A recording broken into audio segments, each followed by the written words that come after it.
Yes. We're back. Chrissy Bowl TV, LFC Vibes in the barbershop setting. Thank you so much for joining us again. I got my man, 12 men with me.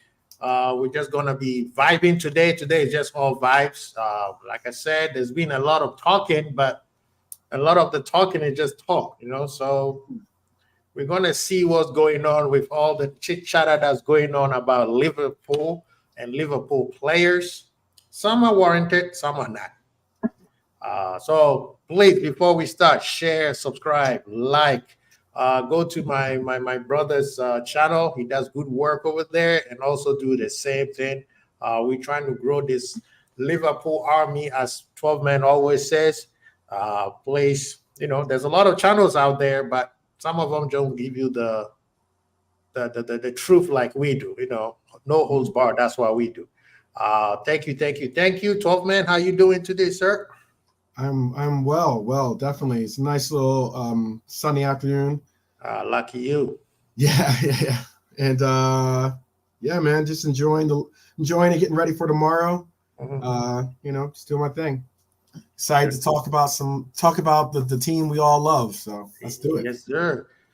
I mean, just like I said today, just vibes. So one of the topic, I guess I'm gonna finish it off with last week. I said I called him. He is the right back, and he basically told you guys how special he is. He even told some of us Liverpool fans who did not understand the what they say, the madness of Klopp, when he made a statement after the English manager Southgate put him in midfield, and everybody was like, "Why don't you put him in that?" And he said, "How do you put a special talent like this person just in midfield, knowing what he can do?" Yeah. All right. That's a great way of putting it. And there's been ups and downs. There's been frustrations between the fans, the manager, the player. But the manager never lost hope. The manager kept it going. The manager understood the mission. He even had to sacrifice certain formations, certain tactics, certain players just to let people know how special this guy is. Yeah. And now we see the maturity of the right back. We see the maturity of Air TAA. And even himself, he had to come to terms, understand that I'm not just a midfielder, I'm a baller. Mm-hmm. So people, or even himself, Trent, that is, thinking that, I should play midfield because I don't feel happy when I'm on the right back. And the manager's looking at him like, bro, you could play anywhere you want. But right now, I want you to be the right back, and I want you to be special right back, to the point where they will have to change the way the game is just to copy you or to stop you. Yeah. This is why I say sometimes, yes, we all have a way we want the manager to play, we want the team to play. I want him to go back to 4-2-3-1. Ganga press in 4-2-3-1, like Dortmund days, because that's where I fell in love with the club loving football. That is, mm-hmm. that pure rock and roll, no holds bar. We coming straight down your throat. We don't care who you are. Pause. Mm-hmm. And now I'm kind of seeing, being also mature into the game myself by looking things through his eyes. Do I agree with everything he does? Nope. Am I happy with everything he does? Nope. But that's what he wants. So we have to go with what he wants. And hopefully, eventually, he could make some changes as he goes, when he realized that, okay, this is not working, that is not working. So let's move forward with something else. So we're back to Trent, 12 Men. While I stop this soliloquy that I'm going on, the manager knew how special this person is. Yeah. A lot of people say we should do the same thing to Trent like Harry Redknapp did to Gary Bale. Mm. True. I see the comparison. I see the special talent that both players are. Mm-hmm. But Trent has way more to offer than what Bale Bale was a special talent. When he went into that confident zone where he realized how special he is, there was no turning back. Mm-hmm. But the thing with Trent is Trent could be more than that. Right? So yes, we could put him on the right back. Okay, then what? We could put him midfield. Okay, then what? This guy is a baller, and Klopp is trying to make him a footballer. So if that's the case, why are we, the fans, trying to tell the manager what to do? Because everyone knows better than Klopp. Every last one of us knows better than Klopp. That's how it is, right? And if it's funny that all the things that you said are on point. I understand like the Bale comparisons, and I understand the concepts of what people envision or want for the team and everything else. But you got to recognize the fact that this young man, was a midfielder originally. Yes, he was a midfielder originally. But so often the way it is that on clubs, on teams, okay, you can sometimes come up across a situation on your team where you just don't have a place for that player. But he's so dynamic. He's such an incredible talent that you want to utilize his services. You want to utilize his abilities. So therefore, you find a place for him, even if it means you have to make him play a place that he doesn't want to play, or wasn't playing before. Let's say it doesn't want to play, but that wasn't playing before. Yeah. You know? And I find it very similar to a young man, or now he's a man now, but when he was a part of our club, he was a youngster, and that was Raheem Sterling. Yes. Raheem Sterling did not play the original position that you see him playing today, originally for this club, but but he was such a dynamic talent that we wanted to utilize his abilities. Right. So we figured out a place that we could utilize him in and put him on the field, period. Yes. And then we'll work that out as we go. Yes. So when it comes to a lot of these situations, it's funny because, I hear and can understand, oh, we need to play midfield, we need to play in this or playing that. It's so funny. It's so funny because it's almost like people don't recognize the trajectory, the path, the journey that we've been on with this player. And the fact of there is some vision and there is some purpose in what Klopp is doing by having him play the position that he's playing. Yes. And it's also funny, I'm going to go on my own soliloquy here, is that it's also funny because you hear this BS, and I'm going to call it straightforward. It is BS that he's not a good defensive player, or he's a bad defensive player. That's the key word people use. He can't play defense. Can't play defense. It's right. But he's not a right back. He's not a right back. Right. And it's one of those things where you're like, I know you and I have watched this club and then watched this young player grow into the man that he's become. Yes. But I know also that when he was playing right back, when we won our first Champions League, no one was saying he's a terrible defender. He can't play right back. He can't play right back. No one was saying that. Yeah. But then when we won the league, okay, no one was saying, oh, he's a terrible right back. He can't play. But now all of a sudden that we've gone through some bad periods, some bad spells, these last 2 years, the previous 2 years were some bad spells of the club trying to find itself, trying to utilize certain things with the team and the members that made up the team. Now all of a sudden it's that cry of him being a bad player, a bad defender, a bad right back, is even louder. And it's like, I wonder why. Oh, is it because we didn't make the top four last year, or is it because we didn't necessarily bring home any silverware last year? Are those the reasons why now? Is it because of that? And this is something and this is where I'm going to land. This is something that I brought up on En's show, or actually Savage and En's show, and unfortunately, En's didn't didn't answer it. Savage began to answer a little bit, but Right. they went on. It was a call in, so they went into the next caller, and they didn't really end up just being me doing somewhat of my own little soliloquy over there. But what it was for me is that I don't comprehend or understand sometimes that people don't recognize or give credit to team defense. Mm. And what I mean by that is it's something that Virgil, and we can go again, I'm going to land here. It's something that, for instance, I've seen Virgil do himself. Virgil is an amazing defensive player. He's an amazing football player, period. Yeah. Okay.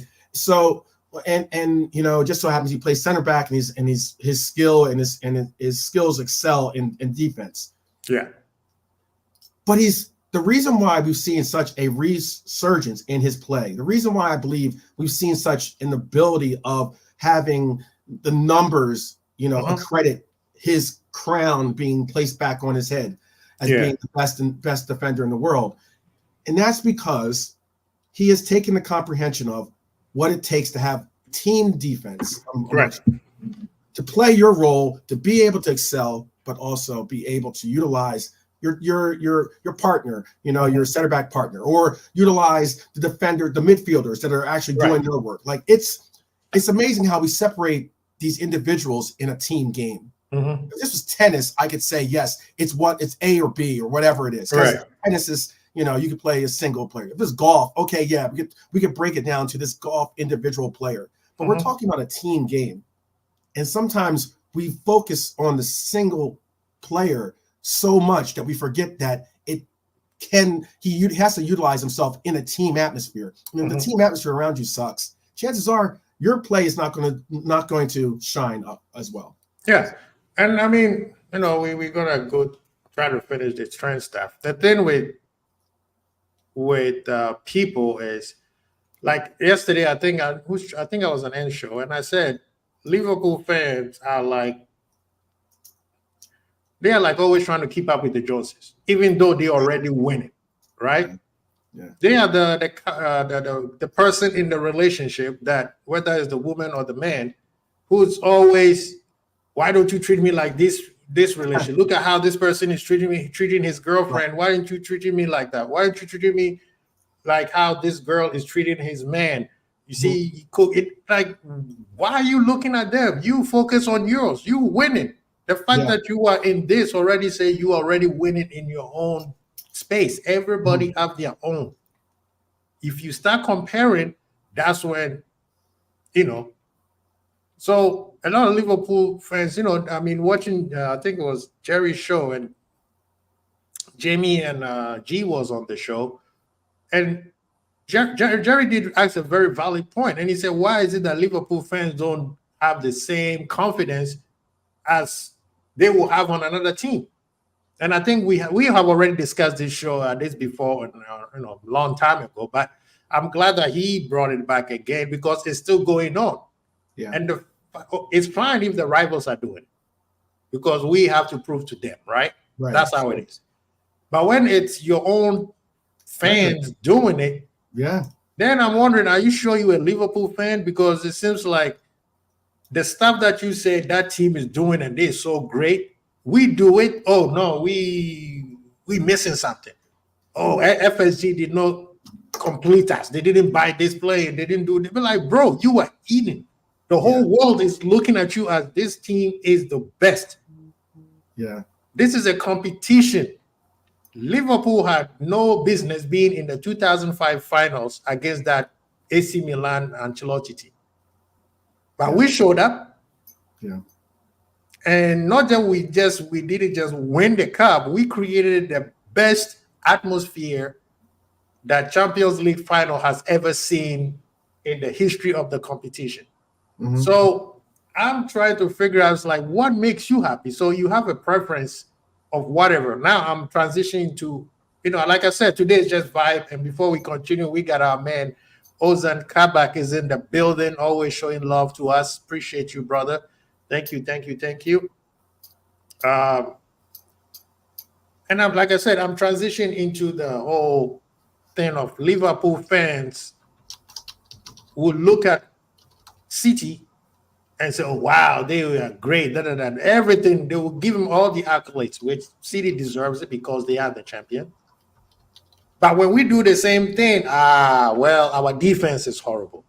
Our midfield is weak. Blah blah blah. Darwin missing chances. Why are you comparing about it? If I'm running a sprint, they teach you this in the race, or for people who likes to run and people who like to run short distance or long distance. Don't ever look.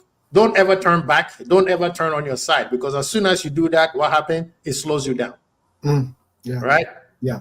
So a juggernaut like Liverpool, and if you're a true fan of this club, why are you looking at what other people are doing? And you want the same thing they're doing. This is Liverpool. We create, what's the word I'm looking for? We create trends for people to look absolutely. at it. No, right?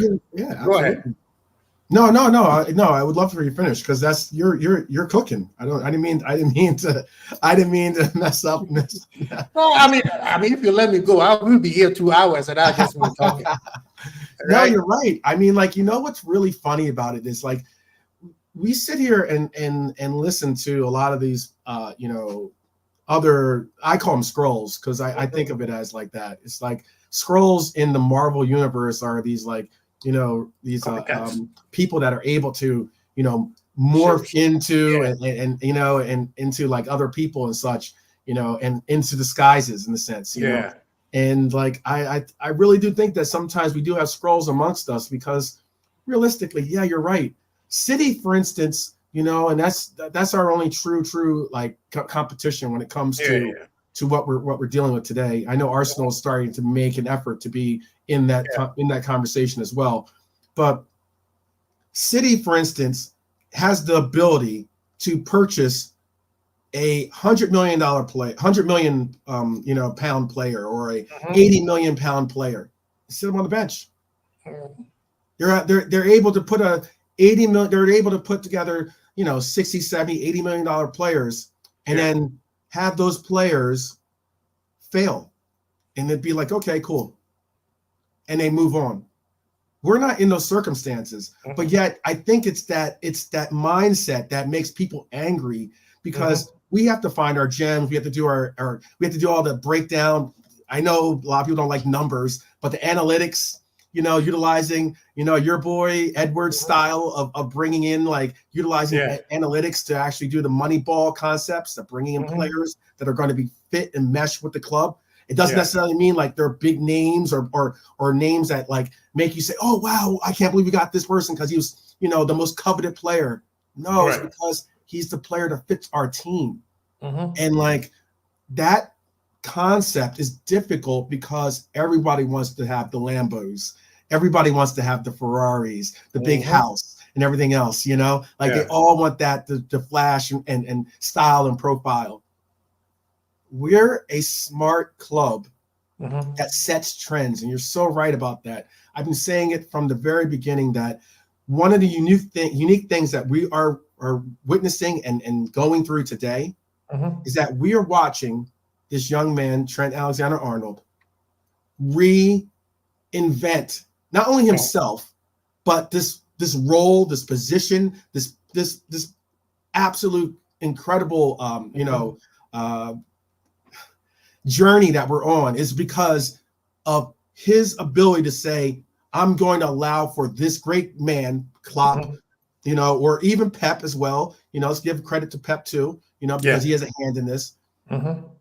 And he's saying that he is going to allow for this man to put a path before him, and he's going to be the Homer of the in this Odyssey and go forward on it.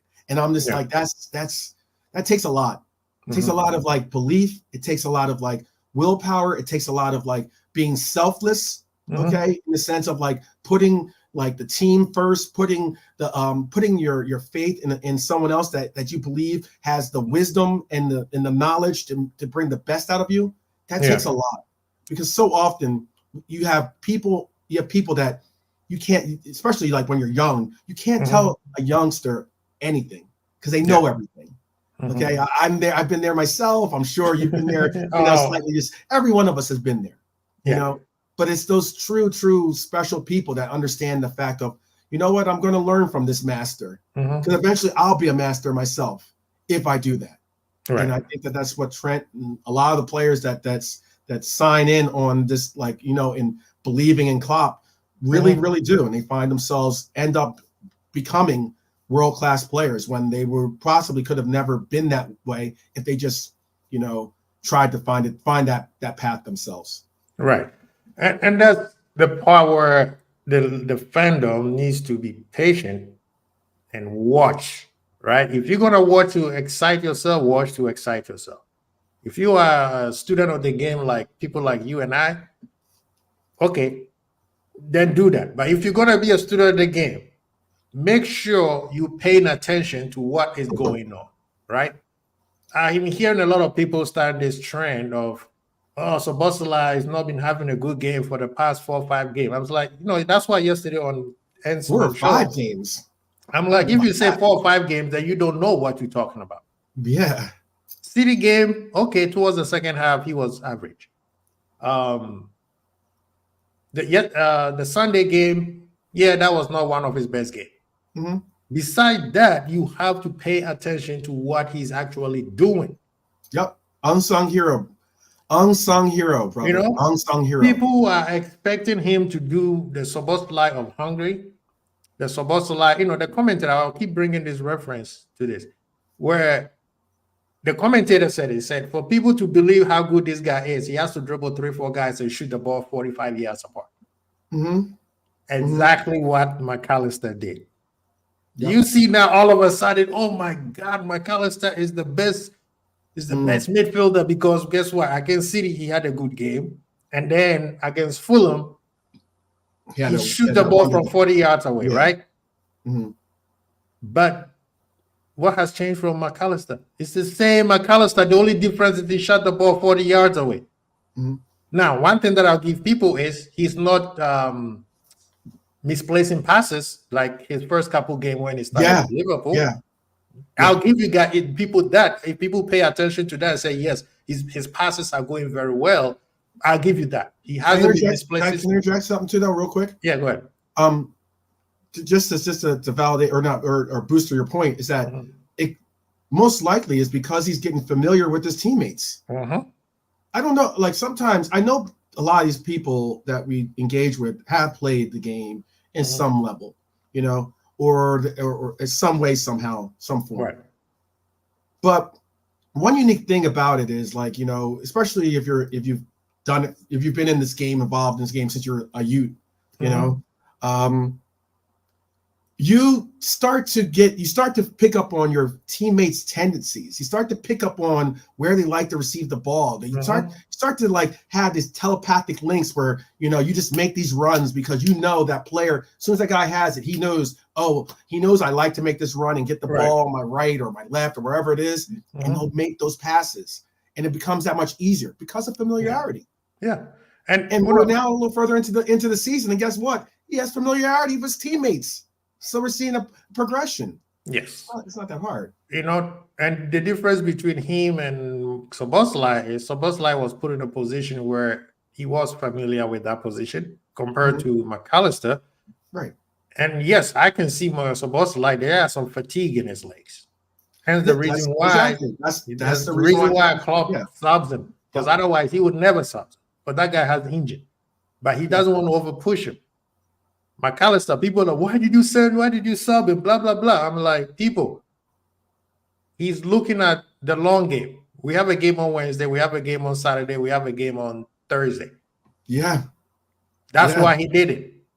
And at this point, Liverpool should be able to make substitutions where anybody who comes into the it doesn't matter. Even if Salah is substituted, the person coming in should be able to give us something different where it'll elevate the team as Salah was doing. You don't have to play just like Salah was because there's only one Salah. You can't do exactly what Robo does because there's only one Robo. Right. But this thing of Liverpool fans are so rigid on the style of play because they want to play like, oh, we need to play just like how City is doing. No, we can't play like City. first of all, the profile of the players are all different. The ideology of the managers are the same, but the execution is totally different, right? Right. So we have to, we have this. This is again back to Liverpool fans who don't take their time to enjoy the journey.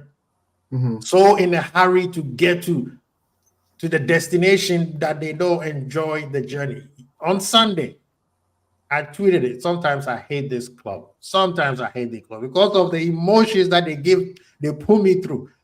It was real good when I was a youngin 5-10 years ago. You're saying your At tinker this can't level, they can't keep doing that because I was in, take it. bro. I was in the ER because the doctor is calling me and say, "Hey, your eye, what you call your eye watch is beeping, saying that your heart rate is not conducive for your living right now. Right. So you might want to come check in." I can't keep doing LFC can't keep doing that to me. Right. Otherwise I'm gonna have to start watching the game from the back to the from the 90th minute or whatever the whistle is blown to how the game started, because it's not good for my health. Same thing as when you are watching World Cup, and that's just because I'm somebody who enjoys the game so much. Ozan says Ben Doak and Luke Chambers are playing tonight with our under-21 academy. Yeah. So that means Klopp is probably looking at them for Thursday's match. Probably to keep them like, obviously fit and playing, but obviously he's not going to have them sit on the bench and not play. Tomorrow, I don't think they're going to have anything to do tomorrow, but I believe the Union match, the final Europa game, I think those two guys will have something to say. We already qualified, and we're hoping that Klopp does not make the same mistake he did last time by playing those superstars and then getting an injury. But I think that's why that is. But yeah, that's a good shout out, Kazan. It is a good shout out. Yeah. Now let's talk about. Before I move on to the next topic, do you have any vibes that you want to bring in? Something you want to talk about? What I want to talk about, as being someone, I know that you have the barbershop. Yes. I know that we're at the barbershop, man. Speak freely. Yeah, I know. Well, I know since it's the barbershop and it's obviously barbershop, you're getting your hair done. Yes. It is incredible how many people love to make these wild, I want to say accusations, but wild statements, I would say. Yeah. When it comes to the hairstyles and the choices of hair that hairdos, I guess you call them, that some of these men and young men choose to have, and yet it seems like so many men out there are really so quick to criticize or critique. It's just funny because I've pointed out that when I heard and it's someone that I actually enjoy, I'm not gonna mention his name, but as someone I actually enjoy watching his commentary, or at least his content. Yeah. And I remember that he referenced something about, for instance, about Trent having the locks before, and now, because he's cut his locks, now this is the reason why he's returns to such glory and he's such a great. I'm like, are you for real, dog? Are you really going to go down that route? And then and I've heard people mention about this man's hair. Oh no, we're gonna go in. It was coming. That was gonna be my next topic. But go ahead if you want. Okay, all right. Because I heard that from somebody, which it was a rival fan, so yeah, that's okay. It's one of those things where you're just you gotta just I understand sometimes that people can be they don't recognize their own inner jealousy, because some people are follically challenged. Okay. Hair follically challenged, but but it is so funny. It's just funny. Let me allow for you to then segue into your next topic. Then, no, I totally agree. The hair, people don't understand the importance of people's hair, especially when you have some. It's spiritual for some people. Yes, absolutely. It's a journey. That's why I took such offense to a lot of people that said the things that they said about the locks and calling it nasty and all these different all these disparaging and at times blatantly racist things to say. No, I mean, Okay? there's a lot of ignorance and people don't understand, right? Why are you all criticizing? Thank you. Thank you. Thank you. You just stole my I tender, know. Ozan. You just stole my tender. Why are you talking about somebody else's head? Yeah, I know. Worry about yours. Now, if Yeah. you are follicle challenged, like my man said, then Yeah. I can see why. But Oh, actually, everybody has, I know who it is that you're referencing, by the way, because I you just see what I'm remember. saying? I remember what he said, and I'm like sitting there going, like, dog, weren't you going bald? And didn't you just get an operation to put hair back on your head? You know what I mean? Oh my God. People are going to Turkey to go get theirs. I even hear people are going to Turkey to even get their beard. But let's give a big shout out to Redbird being in the house. Thank you so much, brethren. Appreciate you. But the man behind you. Like I said, I've said this numerous times. I'm not at this point. I'm not going to be criticizing his work ethics. I'm not going to criticize his love for the club, his passion for the work, as much as hard as he wants. He wants to win. I think you should praise it. I love it. Because whatever it's he's doing, whatever he's doing is helping. It's helping the team. Because the same adverse effect also happens when Salah does not play well, but people are like, well, he gives me an assist though, but he gave me a goal though. But you understand that when Salah doesn't play well, it affects everybody else in the team and they have to work harder than they're supposed to. Yeah. When this man behind you makes a run and Salah gets a ball and his touch is poor, guess what does to this guy? He just run for nothing. Yeah. You see what I mean? So it's like we it's all good. I think that the one thing a lot of people aren't comprehending too is that, especially in South America, there's a lot more people that wear this hairstyle than I get it in England. Okay, yes. I get it. Newsflash: this guy is not from England. He's from South America. Okay, so it's not as though this is where I was going to go with it, some right? Like crazy, notion that he figured, oh, I'll give it a try. No. Personally, I like the hairdo. Yeah. Because 2, it gives him a warrior look. Yeah. 3, like you said, he is a South American, so their hair is part of their culture, how they put their hair together, because it's if you know anything about them, the Incas and the Mayans and all those, the whole South America. Thank you. All those things, their hair. That's why I say hair is very spiritual for certain people. How they put their hair is how they feel and how you're gonna see the style he's gonna play. Exactly. His hairstyle tells you that this guy's a warrior. The way he put it in. If you haven't watched, what's the name's movie? Apocalypto? Yes. Yeah, absolutely. Yeah. If people haven't watched it, go and watch it. Now, can we criticize? Tell me how many people in that movie you see rocking this kind of hairstyle? Exactly. You know what I'm saying? Right. It's like I get it. Now, can we criticize Darwin for not scoring enough goals? Hell yes. Right. And that's what I've said. He needs to put the balls in the back of the net. Right. Because other than that, he is not as, people fear him. But they have a fear of him saying, but he's not going to score though. When he start putting the ball into the net, he will be the most feared attacker in the planet of the earth. Yeah. You know what I mean? Yeah. This is the reason the end war. My bro, go watch that movie. You will see what I'm talking about. Those hairs do, for some people, people think he just woke up in the morning and he told his daughter, hey, make me a hairdo and put it. No. Look at the way he put the braids in, right? If you know anything about Snoop Dogg, you need to look at how he put his hair. And I know my brother here is more sensitive to his because he also has long hair. Right, so it's very ridiculous.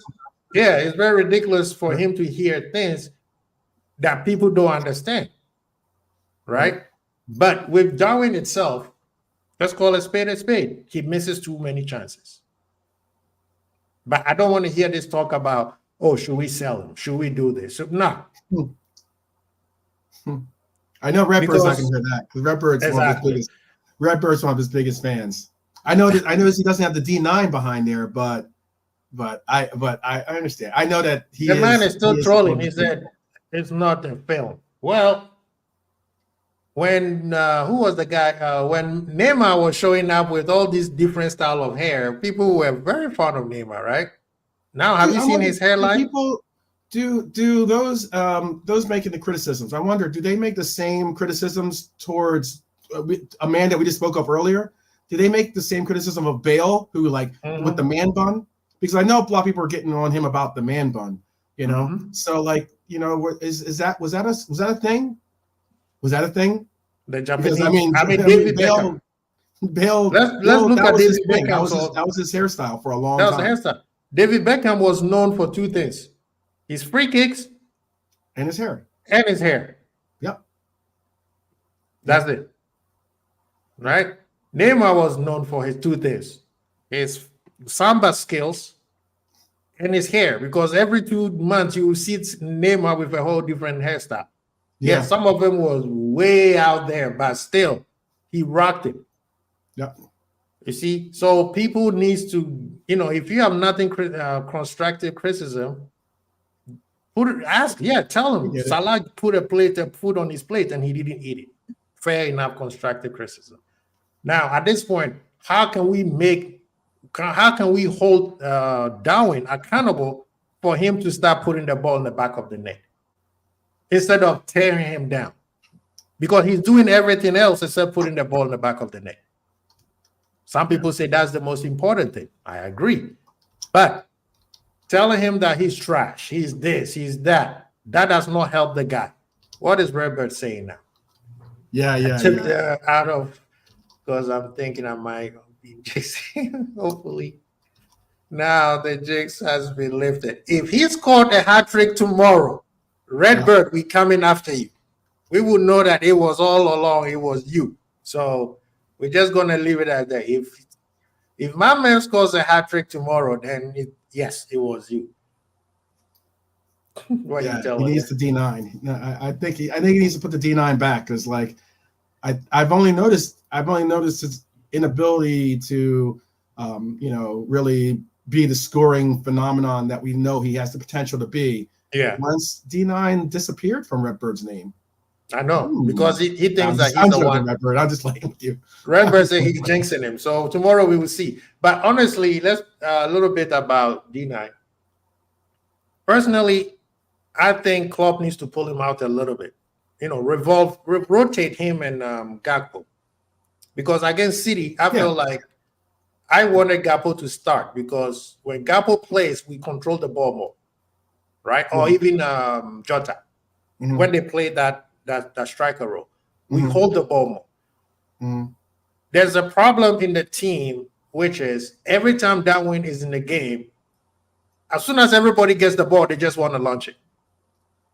As soon as they get the ball, they just want to launch it. They want to launch it. They want to launch it. Klopp brought this up in the preseason, and they still haven't figured it out to solve that problem. He's saying, hold the ball, give him time to open up, right? Because 75% of the teams that we play plays back, pragmatic. If you do that, it's not going to work. So now that we see that the goals have dried a little bit, bring Gakpo in, change the dynamic of the team a little bit, and then towards the end, where it's like the last 30, 35 minutes, you bring him back in. You see what I mean? Because now the team have to be paying attention to his runs, and possibly by that time we already ahead. So these teams are now opening up because they want to also score, right? Oh, so you're saying you want to see him be utilized as a super sub, or as a super sub, just like when we started the season, he came off the bench as a super sub, and then he worked his way to the starting lineup. Now, do you not think that? I have a question now for you. Then, do you not think that possibly? Because I know most players do want to be a starter. Ideally want to be a starter. But uniquely for let's say Elliot, for instance, Elliot has taken on the role of being a super sub, and it has really, solidified his playing time and solidified his place on this club as being an active contributor to the club and team. But for when it comes to Darwin wants to be a starter. I honestly do believe he wants to be a starter. He will do the role of subbing, but now that he has somewhat solidified himself as being that starter, do you think that possibly making him a sub might be a knock to his even a harsher knock to his confidence? No, that's a very good question, actually. If he's a warrior, he will get off it, and he will realize, he will go back to the tape and say, okay, I see what's going on here. A lot of it is not his fault. Like I said, people are not giving him time for him to set up. As soon as they see him run, they just give him the ball. You saw that against City. As soon as we get the ball in midfield, they just launch it, and City gets it back, and everybody's like, wow, City defense played so well. City defense didn't play well. We made them look good because we didn't do the way we're supposed to. Archie, why? I would say, Quincy, why are you saying that? I'll tell you why. Look at the chances that we created and see how quick we were in front of their box when we created those chances. Even with Darwin in the game at the beginning in the first half.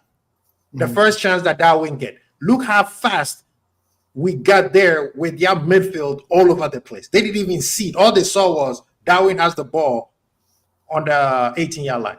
Yeah. You see what I'm saying? So the thing is, Liverpool needs to go back to controlling the game a little bit more. Because when Darwin comes into a team that is controlled, he does way much better. That's the part where people also don't see. Because when the midfield and the defense are settled down, a lot of times they don't just launch the ball. The only person passing him the ball is Salah, i.e. when we played against Newcastle, when we went to Bournemouth, right? Because now he comes in, he sees everything that's going on. He knows which run to make, which run not to make, which run is working. Instead of him starting it and trying to figure it out as the game goes, this time he already knows what's coming. And then the people who are already playing against him, playing with him, or the players that he's playing for, they know where he's going to run to. So I would say it has to be a revolving thing where let him come off the bench for a little bit, and then when he comes off, he's going to score goals. And when he starts scoring goals, his confidence will go up, and then you start him again. And then it's always a revolving thing. Because look at Gakpo. Have you seen that Gakpo is playing much better coming off the bench than when he started the season? Although, yes, in the beginning of the season, he was playing a position that wasn't his. But he has played midfield in this latter stages of the campaign, right? And he's playing well. So that's what I'm saying, because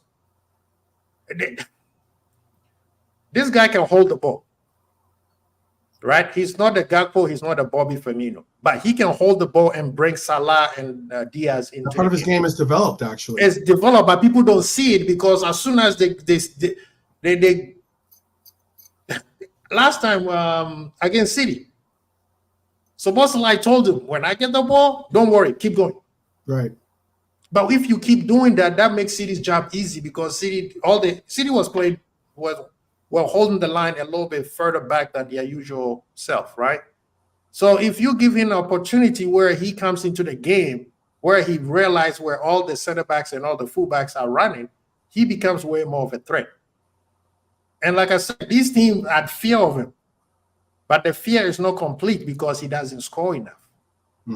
When he starts scoring, I promise you the fear that Liverpool give to teams will be what City do to people, where instead of holding as long as we can and then get a chance against Liverpool, i.e. Luton, let's just go into this game where we don't just get embarrassed. Right. You see what I mean? It's going to happen. I believe it is going to happen. And I also believe that Darwin, you're going to see a lot of those scrolls that pop up and are going to be on some, hey, I knew this all the time, or I've been saying this, or, or that's my guy, and all this other crap. And when like realistically, you guys are all everyone. Yeah, no, I know what you're talking about. Yeah. But look at Foreman. Sorry to cut you off so fast. But Redbird just made a statement where I was trying to go with. It says City whole team vibe is to get the ball to Haaland. Hence, he gets loads of chances to score. Darwin don't get the same chances. Let's be honest. 90% of Haaland goals are tapping. Mm. Right? A striker goal. And he's not going to miss from there. He's a great striker. But now, have you seen the difference now that he has to do a little bit more work? Now his goal ratio has gone down, and everybody is like, oh, because KDB is not there. Oh, because Gundogan is not there. Well, duh. Well, yeah. We've been saying that. KDB is the only one who sees the pass before even Haaland runs.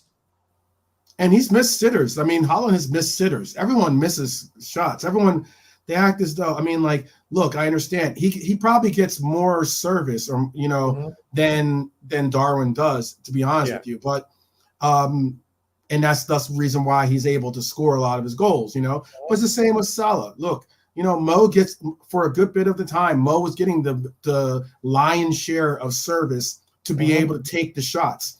And people are like, oh, Mo's clinical. And I think that Mo is a good shooter and someone that's obviously world class. But at same breath, you got to say, look, Mo, for someone that, like, we all focus in on Darwin's miss that hit and that's so harsh to say when something hits the woodwork, it's a miss. It's not even a shot on goal. But let's just say, like, we all focus in on that shot hitting the woodwork, but we don't focus on the fact that Mo had a sitter too. And he skied it. And the crazy thing is, yesterday, a lot of people were, I'm glad that Hans called that guy out. He mentioned everybody's name and then tried to forget Salah. And the guys, Hans was like, wait a minute. Salah missed a whole bunch of chances. Salah didn't play well. They're like, well, then, try to do that debate of, but Salah did this, though. But Salah did. No. This is the thing. When it comes to Salah, Salah is at the stage where he's getting to the Messi era, neighborhood of, I just need to do this. But Messi doing that, he was still playing well. It's just that he wasn't the Messi of the 10 years ago. Right? He keeps people honest. When he gets the ball, he's one-on-one, he's going by you. We don't see that with Salah as much as we used to. Right. So if Salah is going to be on that level, knowing that everybody knows when Salah plays well, Darwin is going to eat. Diaz is going to eat. The midfielders, the 2 number 8 are going to eat, because now you are worried, scared of what Salah is going to do. But if he doesn't play well, it affects the rest of the team, and we can't blame Darwin alone just because Salah didn't play well, and because Salah has a credit in the bank, we're just going to let that pass. No, student of the game like us will be like, no. You can't just blame one person and forget what the other person did. The team is still figuring as they go. Hence the reason why I get frustrated during the game. I calm down, watch it again. I say, okay, I understand. No, you were still poor. I understand. You should have scored. What's going on here, right? And you have to put context to what is going on. Yeah. It's not that I'm going to be, just because Liverpool team, so I'm just going to give him, it's okay. No.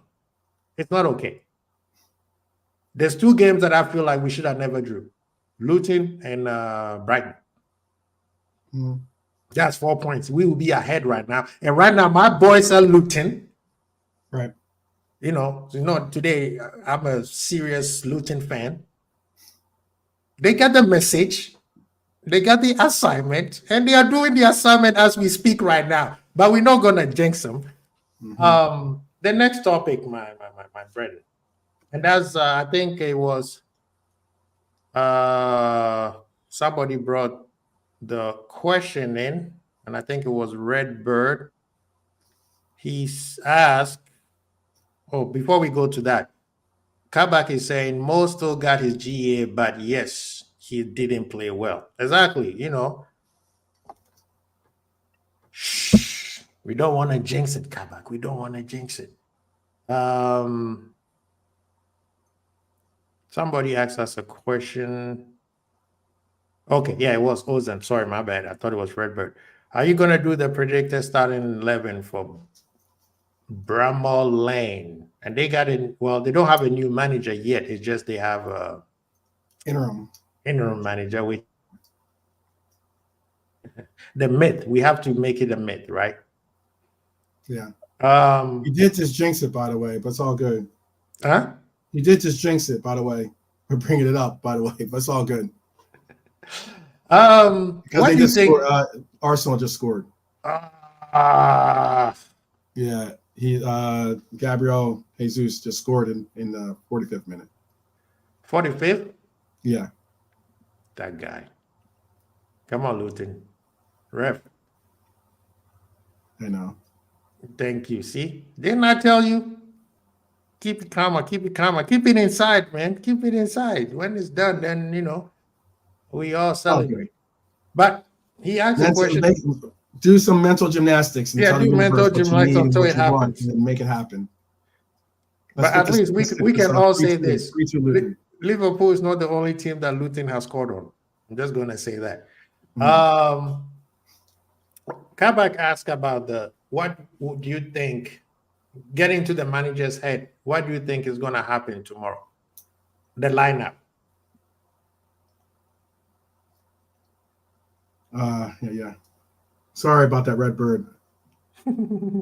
It's only halftime. It's only halftime. I won't tell you what anymore. Don't sleep on my boys Luton, man. It's at home. Don't worry. We coming back. But yeah, lineup tomorrow. What make Kabak happy? What do you think is going to be? Oh wow. I will be. I'm gonna do a lineup show too. No, I'm starting to do them right before game time. So tomorrow's game I think starts at like noon or something like that for me. So I'll end up or 12:30. So I'll be able to do a show tomorrow. But I'll do a tentative lineup. I would look more so. Or unless do you want to? I can predict Sheffield's lineup, and you can do Liverpool. How about that? Okay, you go for it, Sheffield. All right, because I did have something out here for it. So I think they're going to start the Fotheringham, I believe his name is, right, in goal. Yeah, the goalie. I think they're going to go with 3-4-2-1 as being their lineup. This is what I'm thinking. They're going to do. Maybe I should have went with Liverpool. Some of the guys that I have on my list here, their names are very hard to pronounce. But Ahmad Hazik, I think that's how you say it. Ahmad Hazik is going to be. It's going to be on the right. We'll do Jack Robinson in the middle. Do Trusty on the left. We'll do Bogey, I think his name is Jaden Bogey, on the right mid. Norwood and Fleck in the middle. Thomas on his left. So that's the 3-4. Now with the 2, I'm going to go with Hamer and McAfee. And then they'll put up Archer as their lone striker. That's my thing.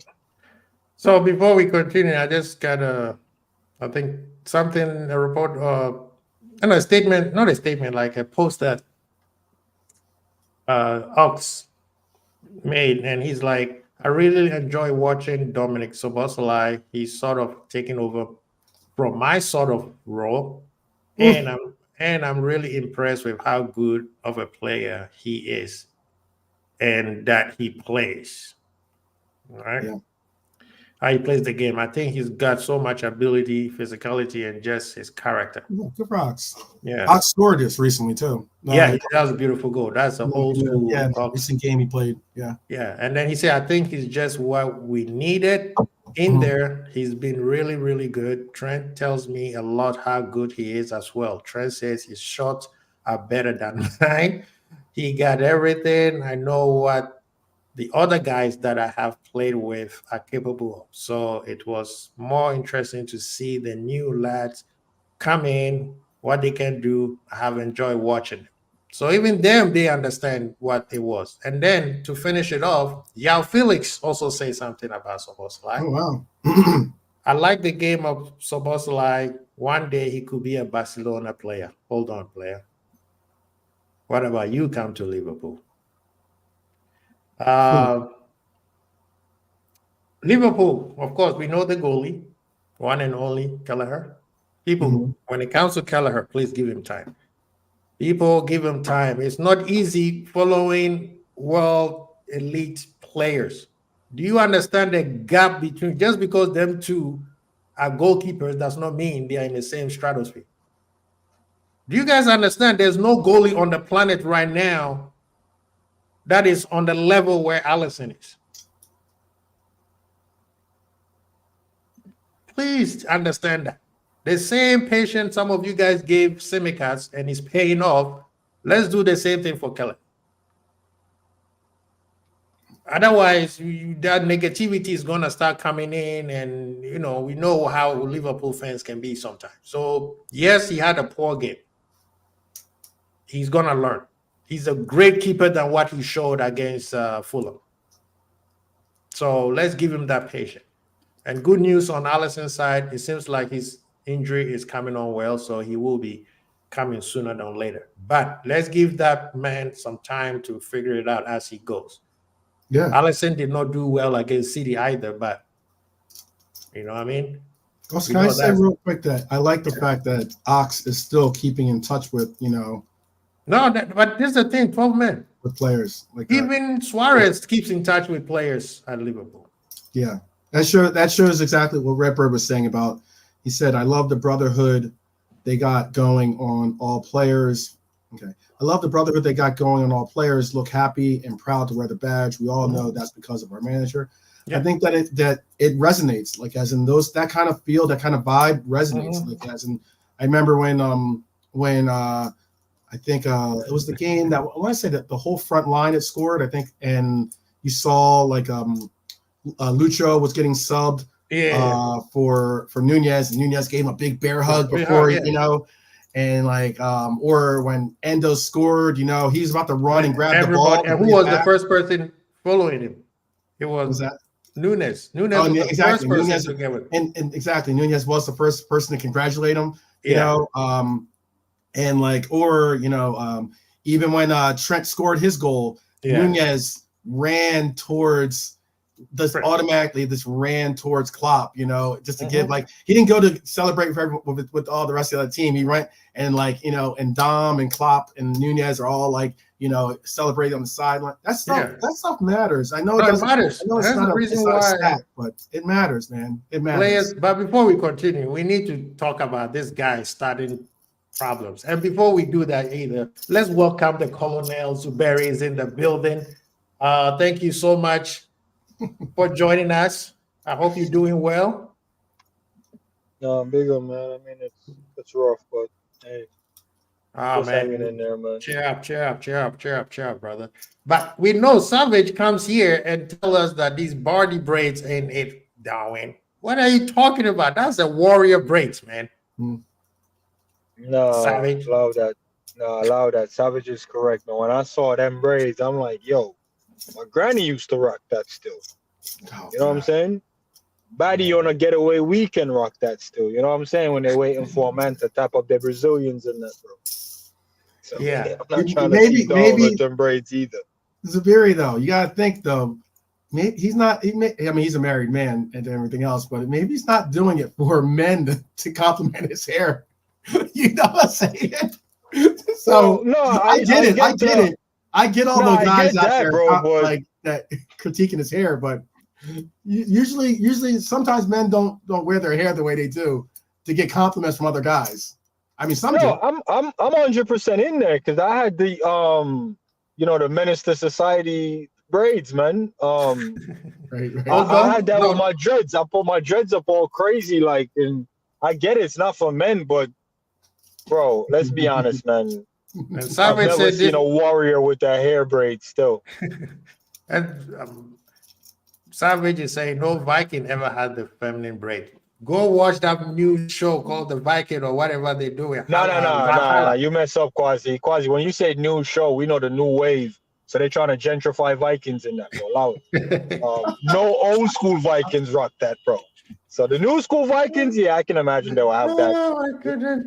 I'm telling you, you guys, I mean, especially on YouTube, Zoom, who used to have long hair.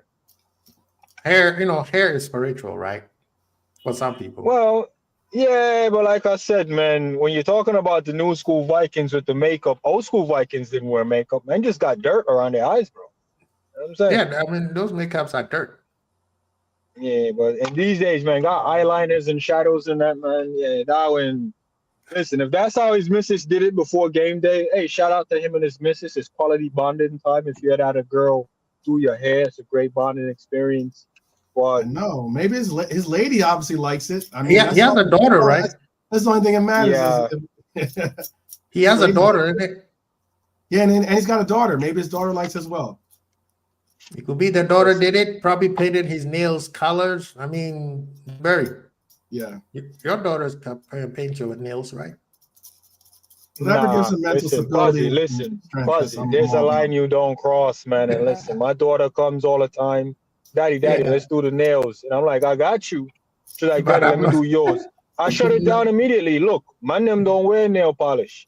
Yeah, you my daughter and that. I'll do the nails for you, but you ain't doing my nails. I'm not going to work talking about, nah, my daughter, they look nice still. Nah, I'm not doing that, bro. My daughter needs to know there's some girl stuff and there's some Yes. boy stuff. And that's where the line is drawn, bro. Mhm. I'm not saying these fathers that's out here getting their nails painted and wearing the makeup to please their daughter. I'm not calling them bad dads. Yeah, But, bro, you don't have to be a good dad by compromising what you believe in. that's true. That's all I'm saying. Yeah, it's no disrespect to any parent. Parent how you want to parent. You're no more of a dad than me because you're wearing the makeup and the nails. Yeah. Get in there how you get in there, man. I'm going to still hold out. Yeah, I'm going to still hold out. Like, yo, nah, man. Boys don't do that. See, even Redbird agrees with me. He said they are old pictures of Vikings with them plates. I'm telling you, man, you need to watch some of these old school Vikings pictures if they ever find one. And then Savage, he said, men are finished. They are called what they call I can't even say the word. Metrosexuals. Metrosexuals, yes. Yeah. But now that we get off this hairstyle or hairdos, Zoop, there's been a lot of conversation about Liverpool, moving forward. Everybody wants to throw their 2 cents. Even some people who used to be against what the manager was doing now are now saying, well, this is what I've been saying all along. Brethren, we got receipts, right? In terms of Trent, where do you see Trent with his new evolution now?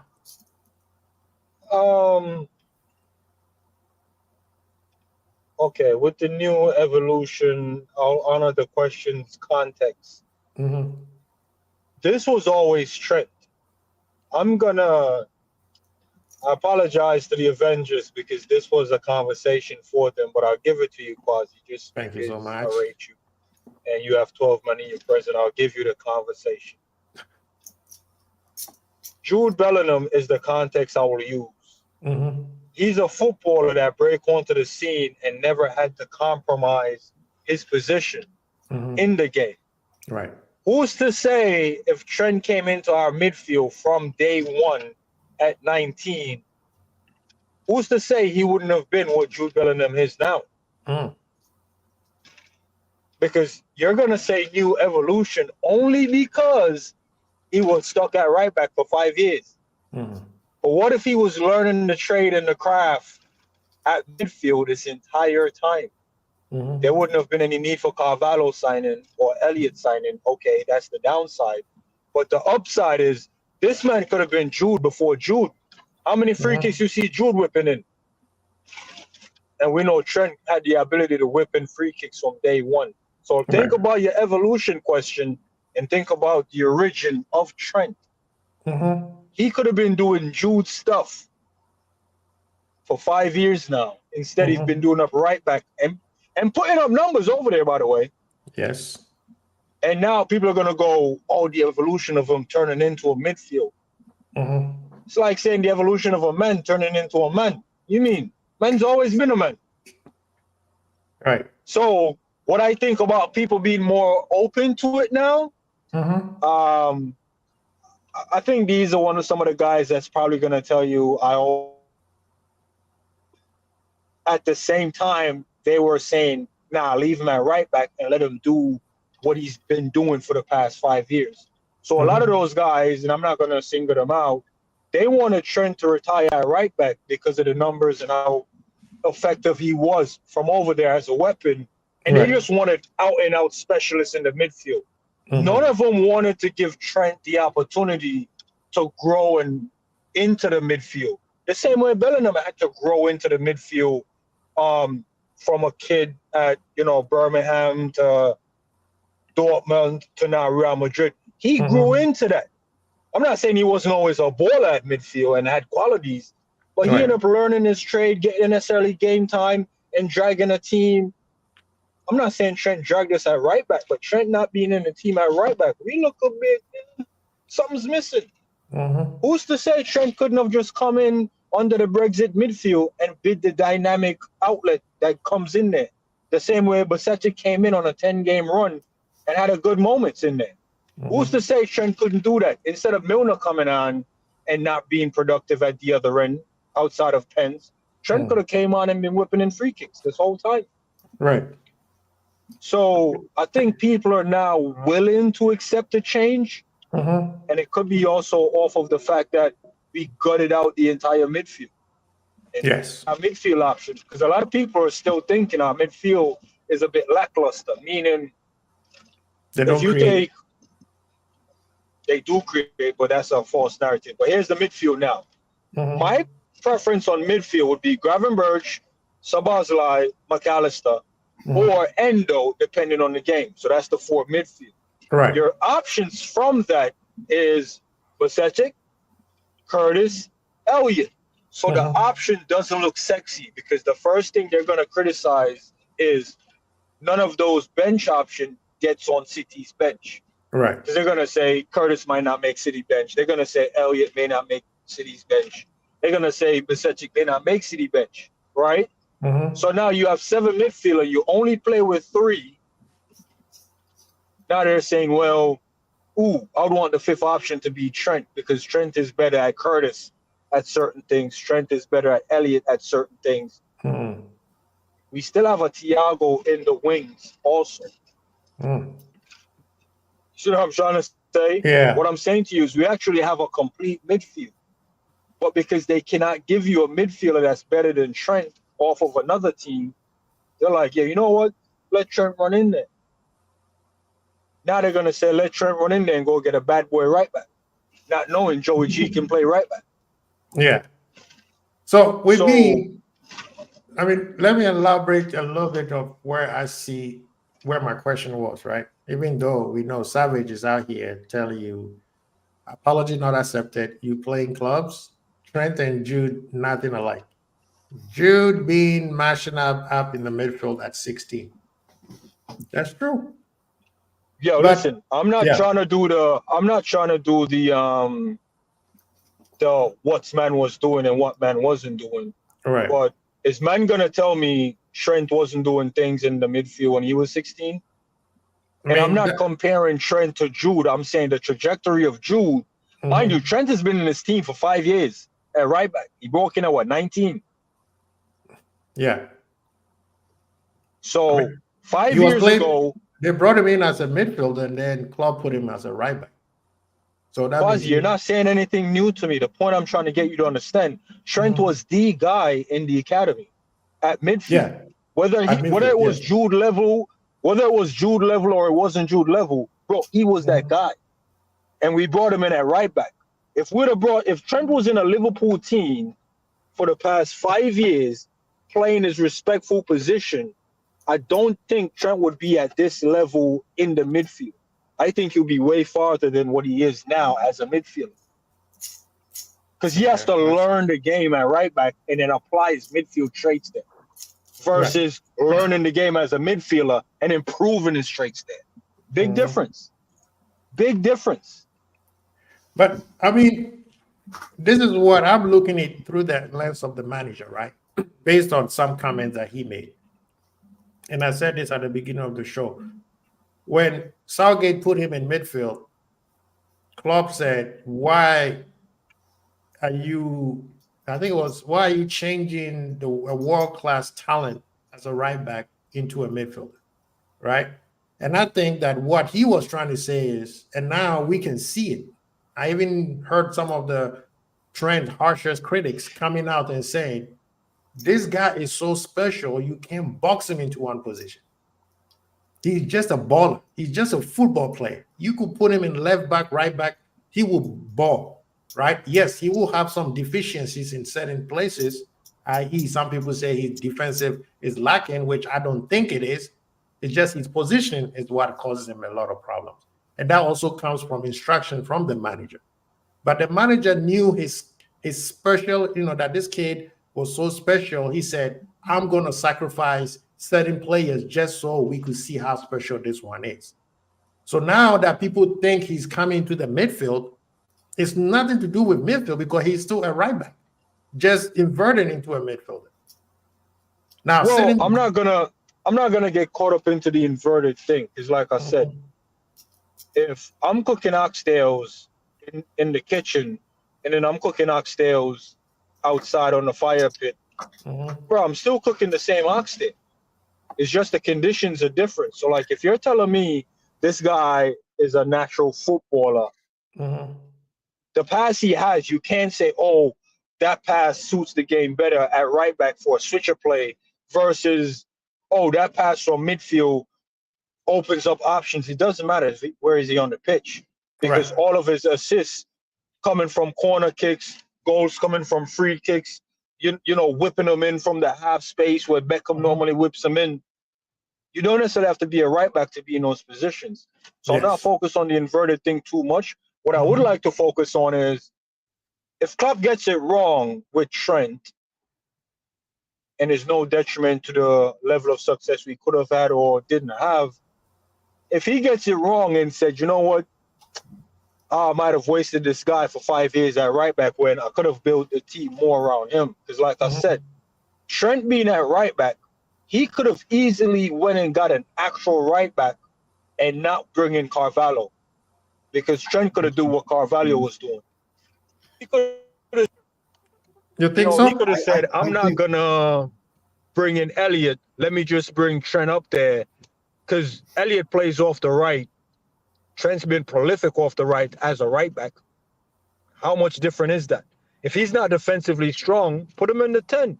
There's not a lot of defensive work in the 10. Okay, I mean, I will say this before 12, and then you could jump in. The Carvalho one, that's a different profile player. I get the Elliott one because they look more direct type of players. Carvalho is more of a Coutinho-esque type of player. So that's a little bit different. But 12 man, what are you saying, please? Well, one, I love Elliott, but I'm not going to say Elliott is on the level of Trent. But I will say that the unique, if we're going to talk about Trent's progression and the evolution of what he's done in his career, then we should be really accurate with what, Klopp did by saying he went to the academy and said, prepare this player to be a right back, despite the fact that he was playing midfield, because we're not bringing him in to be a midfielder. We're gonna utilize him as a right back, and we had a right back. Klein was an adequate right back. He was a very balanced defensively, and so he's more defensive, I would say, than offensive. But he was a pretty balanced right back. We had a player in that position, but we utilized the sense that we wanted to get this player in. And often when you find players getting the opportunity to play on a team is either at like right back, right wing back, you know what I mean? Like you end up putting him in these little positions because that's probably the only entrance into the starting 11 that they're going to see. And there's no way, and Savage, speaking of it earlier, Savage was talking about how, he saw him you have it on the screen, Trent at 16 was decent in the academy, how he watched him all the time. Well, if he's decent, then there's no way that we're going to say that Trent's going to be a starter in the role in our midfield, especially in the midfield that he was going to be moving into at that time. There's just no way. But yet playing time, experience, the ability to actually show his skills and his talents, that was available at right back or / right wing back, whatever you want to reference it as. Okay. And that's what Klopp saw and said, I'm going to utilize it, because sometimes you're going to have these players, especially these generational style talents, that you're going to say, I want this player to play. So I'm going to figure out how to get him to play. The most I can get out of him is from right back because I'm not starting him in the midfield. He's not playing over experienced midfielders that are doing the job and understand the system already. We're not going to do this learning experience, but there's a little bit more of leeway for us to utilize that for him being right back. And the last part and point I want to make is so often we hear these people talking about Trent's role as a right back or in the midfield. What they seem to overlook or gloss over is exactly what Klopp and others have said too, in that his ability at right back, you have more field in front of you. You have more ability to be able to pinpoint passes, be able to see the field in front of him. Okay. But if he's in the midfield position, there's more around him. As in, like, he's going to be surrounded. He's not going to have the ability to take time to pick out where and what he wants to do with the passes. And that's something that Klopp has said. And that's something that other analysts have said. And it's something that I've said too, in the sense of, on some of these breakdowns, is because he has more pitch to run into. And that's a unique thing for him, in that he's going to when he gets that ball as a right back, he's going to have the ability to say, I can pass it or I can dribble forward. But when he has if he was just solely in the midfield and he receives the ball, he's going to be surrounded by players. And having those options at being a right wing back or right back or inverted halfback, whatever he's going to be end up playing, those are the reasons why I keep stressing the fact that we're getting a great player playing this role and defining it to the role that the abilities and talents that he has as a right back. He's redefining what a right back really is, in the point where, I was criticized for saying that, there's orthodox right backs and such. He's redefining that right back position to the point where more teams are looking for right backs in the mold of Robbo, in the mold of your Davies, in the mold of your Trents, that are able to go forward, able to be a part of offense, and not just solely rely on your Gary Neville style, defensive-minded Kyle Walker style players. They're trying to get more offense. It's the end of the thing is that they want to score goals. So I get that people are stuck in sometimes these archaic versions of what the right back was, but that doesn't necessarily mean that the right back still is that form of a position for players. Some teams utilize that position the way the more traditional way, but there are those out there that are taking new nuanced steps to try to bring out, how to get more offensive flow, how to get more offensive prowess out of the system. And I think that's the reason why we see Trent in that right back / inverted role that we see him today. I mean, I think I was listening to Cam Culture, and he said it. I think he said it best. He said, this guy is so special. You just have, like you said, Torben, you just have to find a way to make him play. Yeah. And we have to sometimes sacrifice certain players and their playing style so that Trent can cook. Now, with the Zuberi point of, if he was playing midfield from the jump, will he be at this level, or will he be higher, or will he be still struggling to even get on the team? He wouldn't have been playing, though. He wouldn't even. Let's just get it 100. Can I expand on that a little bit? Yes, he wouldn't even been playing. 12-man made. Yeah. Well, not 12-man per se, but so 12-man said, some of the pundits said this about the time you have in the middle of the pitch is a lot different from right back. That is an obvious and lazy commentary. And even if Klopp said this, I would look more to Klopp saying this as an excuse, because here's the thing. The game is ever growing and you have players ever learning. Right. I'm not going to say this to disrespect anybody, but when Thiago, legendary player, comes here and says he has to learn how to run again, says a lot, because he's a world-class player, still learning in the game. The point I made, Kwasi, is if Trent was playing in the middle, 5 years later, he would know how to deal with the tight spaces and not enough time on the ball by now. 5 years is a lot of time for him to know midfield ain't no joke thing. Quick, clean, precise, awareness, all of that takes shape in the midfield. You're going to be complacent if you have a shit ton of abilities and you're put in a position where you have a lot of time on the ball. When you now move from a relaxed environment or position to a now, Gangnam style, boxing, double team area of the pitch, you're going to look out of water because you're so used to just, the space of exercising your quality. When you think of Gareth Bale, Bukayo Saka and Alphonso Davies, none of them are left back or fullbacks. They all started in the team under a manager that realized that they can bring something to the game. But the only place I can stick you in this team is in the fullback position. That's how Trent get in. I don't want no one giving me any excuse about, we just decided to make him into this. No, the easiest positions to get into any team is the fullback's position, unless you're just a natural fullback and you're like, yo, no, I'm about this. So it takes another manager to go, you know what? I'll give you the opportunity to be the winger you always are, or I'll give you the opportunity to be the midfielder you always are. It takes a certain level of manager to do that. Now, if the players completely bought into it and go, yo, I'm a striker, and they're like, nah, man, but you ain't really getting the striker's numbers. Let me try you in midfield, i.e. Joelinton. Let me try you in the midfield. Oh, Rob, bro, you're having the time of your life and the time of your career here. Do you still want me to try you again as a striker? If the players say, yeah, man, I've always wanted to go up there, let me go back up there, it's a different thing. The thing I'm trying to say about Trent is, Bukayo Saka started at left back. He now has the opportunity to be a right winger because they no longer have a right winger in that position. So when we're overall in this midfield, Klopp had an opportunity to say, Trent, this is your moment to go in there.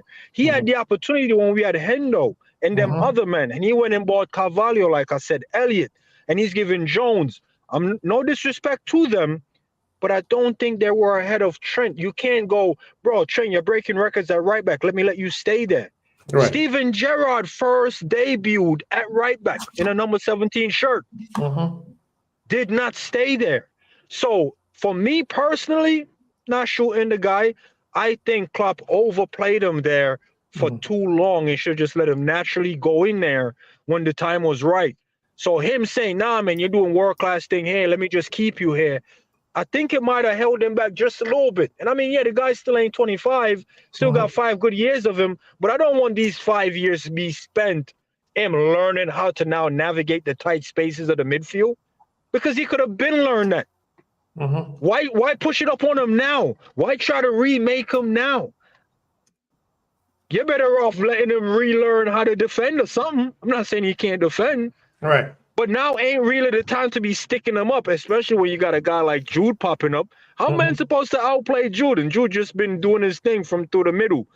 And you were doing your thing, but you put a pin in it and went and learned some other things off on the right back side. Now you're going to have to come back and re-tighten up on some things he probably had in his locker. He probably was popping it off real quick in the middle, dribbling men down in the middle. He ain't really doing a lot of that from right back. So now if it's use it or lose it. Some of them skills ain't in second nature anymore. You see what I'm trying to say? Yeah. So it's definitely slowed down the midfield development of his game. And I just like to think, and this is all hindsight, could go anyway. Had he been in the midfield for the past 5 years, I think he would have been a lot further running through the middle than he is now running through the middle. And he's great through the middle right now. Yeah. I'm just saying, imagine where he could have been if he's been in there for 5 years. At this point, I've come to the terms that this kid is just a baller, right?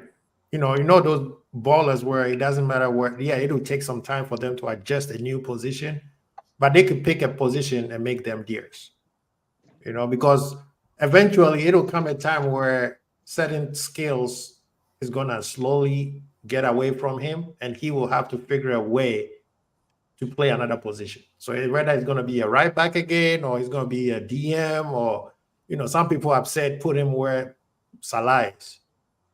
Right. So I'm looking at it, and I told this to 12 men at the beginning of the show. I was saying, Klopp have said this, and we didn't pay attention. He said this guy is a special player. You can't box him into a specific position. But I kind of see what you're saying, where you said, well, if you said that, but you kind of hold him at the right back a little bit too long than you should have. Yeah. So Klopp basically boxed the guy. You can't box him in, bro. You boxed him in for 5 years. Nah. Now you want to unbox him like he's some new shiny toy? Talk about inverted, I'm turning him into a midfielder. Man's always been a midfielder, fam. Mm-hmm. So Nah, I Klopp think, playing on our little TikTok minds, man. Like we got short attention span, bro. Bro, I know this guy is a midfielder, fam. And when he went yeah. a right back, I'm like, yo, he's doing up things. I can't wait for him to leave there. Because a lot of players go there and they leave. Gareth Yeah. Bale banging in screamers for Tottenham as a left back. And I'm like, yo, it's the coldest left back I've ever seen, fam. Man went to Real Madrid right winger. I'm like, hey, yo, man's always been a right winger. Saka. I'm not going to say he was great at fullback, but he was all right. You know what I'm saying? He wasn't the greatest, wasn't breaking headlines. Mm-hmm. You know, young guy coming in. Went to right wing. Man telling me he's better than Salah. I mean, it was, you know, their opinions, but Yeah. he was definitely had a good season as a right winger. You know what I'm trying to say? And then you look at Alphonso Davies, and he's like, bro, I can't wait to play winger. Look how long Alphonso Davies been That's in a true. long time. And the only thing on his mind is just playing his natural position as a winger. Mm-hmm. But yeah, no, I Some agree. I guys get agree. boxed in too long, man. Feel like I Trent is agree. one of them. I agree with, but you know, your manager. You know how your manager is. He's he's himself. He is special himself. So we have to give him that. But I'm seeing Trent, and I said this to on Jimmy's show on Sunday. I think he and Jude are talking a lot. They having a lot of conversation where Jude is probably saying, "Hey, bro, you are Steven Gerrard of that team. You are the local boy of the team. You need to step up the same way I'm stepping up." You know, Nah, don't this. Nah, you can't. no, no, no, Jude is no, no. telling I Trent to mean, step up, Quasi. I no, don't like this narrative still. no. But look at it this way, though. Trent has, like you said, Trent has always been the don, whether he's on the right back or come through the middle. But there's a new shining Trent. There's levels to this. We've seen how special he was on the right back, right? But now you look at him. Yes, there's maturity. Some people could say because he's the captain now. But I'm looking at Trent, and I'm looking at this man has a purpose now. You see what I'm saying? There's je ne sais quoi with Trent now. That's all I'm saying. But I'm just saying, you know, I'm just saying for vibes, just like the show say, just for vibes. But I can Just tell for that, vibes, yeah. yeah. But I can tell he and Jude talks a lot. I mean, don't sleep on Jude is an Adidas boy, so it's Trent now. But you know what? You know, just for vibes though, and like Yeah. I said, it's not a out or in thing. It's just a Right. conversation at this point because the out and in conversations are all dead. Yeah. Just for vibes, you can say in a way, the blessing and the curse is Klopp was the one that installed him as a right back. In a way, you can say Klopp is the one that's holding him back from shining all this time. Because I remember when I said, yo, I'll give the captaincy to Trent and I'll build my team around him. When I said that, no one agreed with me. Absolutely no one agreed with me. Now, the same people that you're talking about that like to do the flip-flop thing, now people are like, yo, I'm seeing what you were saying still. Now, if I can see that as just some regular schmegler guy, I'm not saying I'm better than Klopp in no shape or form. Why isn't it my manager seeing that to say, yo, nah, man, you got so much talent, bro. I like to see your natural habitat. Because right back ain't his natural habitat. You see what I'm trying to say? So man got this fish out of water, and because the fish has been surviving with no water, he's gonna be like, nah, this is mud still. Yo, you know how long I got this fish out of water? Bro, you can't do that. You can't do that. A great manager shouldn't do that. You see what I'm trying to say? Yeah. You shouldn't be like, yo, I'm the one that made Trent a right back. I'm the one that did that. Yo, bro, yeah, that's great. But you're also the one that's blocking him from being his full potential. You see what I'm trying to say, Quasi? 5 years at right back, bro. And you're telling me he's a guy you shouldn't box in. When did you realize this? On the 5th year? Because I realized it on the 2nd year. You see what I'm trying to say? But your manager is also the same one who put Fabinho as an 8, and then Fabinho played a 6 against PSG, and then he comes out and says, oops, he's much better as a 6, and he never looked back. So, like I said, it's your manager. He does some great. Klopp does great things. According to my guy Ensman, he does some great things when it comes to patching the holes. Right. We needed a striker. Didn't really have one. Man said, Bobby, go up there and do this false nine thing. But put your thing on it. Add your sauce to it, because nowadays false nine kind of dry. Bro, he made Bobby did that role, and he allowed Bobby that freedom to come into the sixth position and just ball out, right? Yeah. Gotta praise Klopp for that. Did not see that one at all. Gotta praise the managers when they do stuff like bring Joelinton, dead striker, no goals in the season, maybe 1 goal in the season, put him in the midfield, coldest midfielder out there. You gotta praise them for this. Young midfielder, put him at right back, breaking Champions League records and setting Prem assist records as a right back. Something gotta click though. Fam, Yeah. you're so cold, you set the record at right back. I feel like now you're neck and neck with De Bruyne for chances created in the game, and he's a prolific midfielder. How about I give you a shot in the midfield? Because I feel like if you're giving him a run for the money on the right back position, surely you can take this guy through the middle. Can you take this guy through the middle? Let him go out there and fail us. Don't hold him back like, nah, man, I think you should just worry about this. Don't focus on stat too much. It's a team thing, blah, blah, blah, blah, blah, kumbaya. Nah, bro, bun that. Let the man cook. So all this time, Trent is sitting in the kitchen, bro. He's just waiting for his moment to go up there, show Gordon Ramsay what he can do, bro. But man's telling him, nah, man, let the other contestant go. We seen you cook last year. Nah, bro, allow that, man. Let the man cook, man. You gotta be the sous chef before you become the chef, man. Right? We're talking. Bro, they're putting this man through all these hoops, bro, for no reason. It may make him better. You never know. It may make him better. That's what I'm saying. True. It may make him better. He will come out, and everybody will be like, "Who is this?" And you can see the maturity. That's what I'm talking about. You know what's really what's crazy about is that, like, I'm not saying that Magic Johnson should play center, for instance, but I also know that Magic Johnson got a ring and led LA when Kareem Abdul-Jabbar went down, playing center against the 76ers. It's the same thing of why I say, look, that lineup that we saw originally in 2016, 2017, when we brought up Trent, we had a lineup of Mignolet, Klein, Lovren, Clavin, Milner at left back. I think that's where he's playing. We had Wijnaldum, Henderson, Can, Mane, Firmino, and Lallana. Yeah. Okay. So we're talking about a midfield of Wijnaldum, Henderson, and Can. He's not starting in that lineup as a 16-year-old or however old he was when he came to the club. Yeah, also Lallana was a midfielder that ended up on the right wing. Yeah, I know. Exactly. In that system. Yeah, in that system. So, but 12, here's the thing, though, to that context. Thank you. And I'll let you run it off with this. That lineup had had a lot of midfielders in that team. So he couldn't have broken into that team. But as the midfield started slimming down, you could have at least made plans for him. You know what I'm trying to say? Because we had Coutinho, we had Bobby, we had Lallana, and then that three you mentioned, plus Milner. The midfield was stacked. Not stacked with, a lot of world-class talent, but it was stacked nonetheless. But as it started to slim down, you could have made plans for the guy. That's all I'm saying.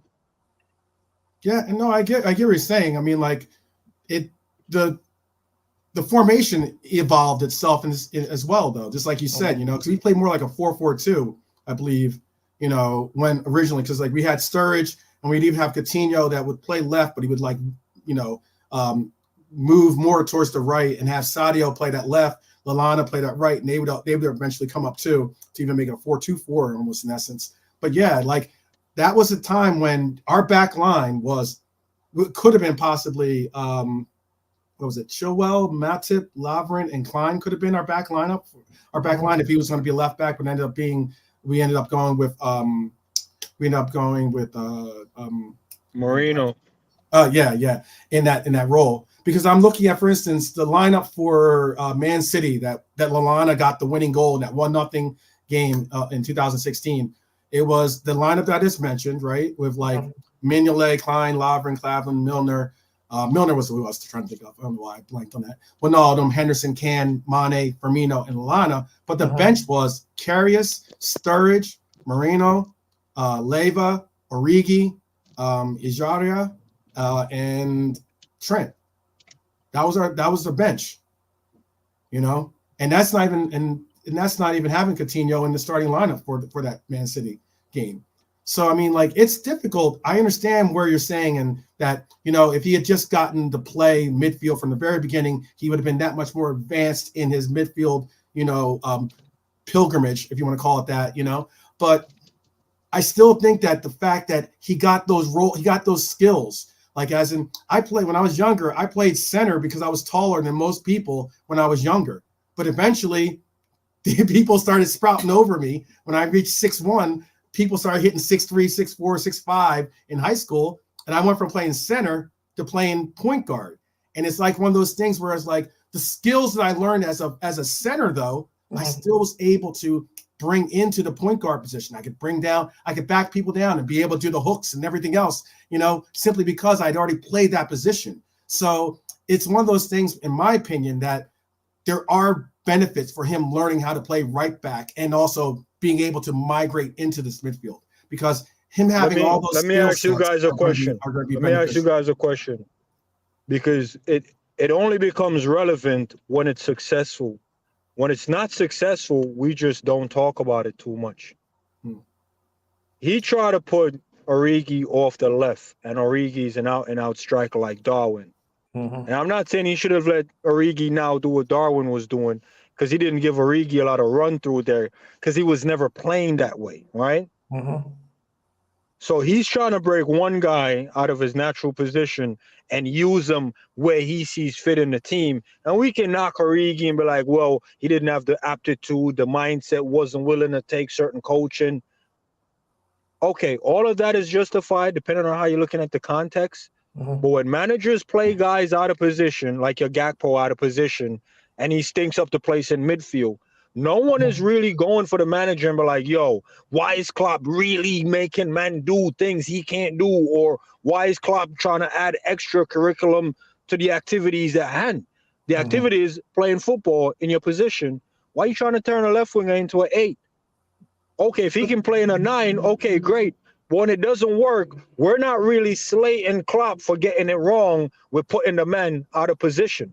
McAllister, oh, he's not a 6. Oh my God, we need an actual guy. If McAllister stinks up the place all season as a 6, bro, that's an indictment on McAllister. It's not an indictment on Klopp playing him out of position.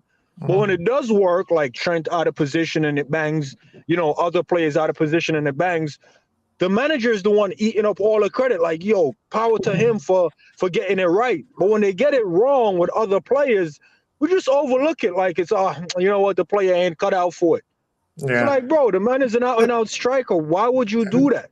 Anyway, guys, I'm sorry. I have to leave like right now. Just a quick statement. I know you got work. But the quick statement is this. The unique thing about what you're saying is with Gakpo is that Gakpo's playing in that 8 role, not because Klopp wants to utilize him as an 8. It's because we have a need for an 8 at that time.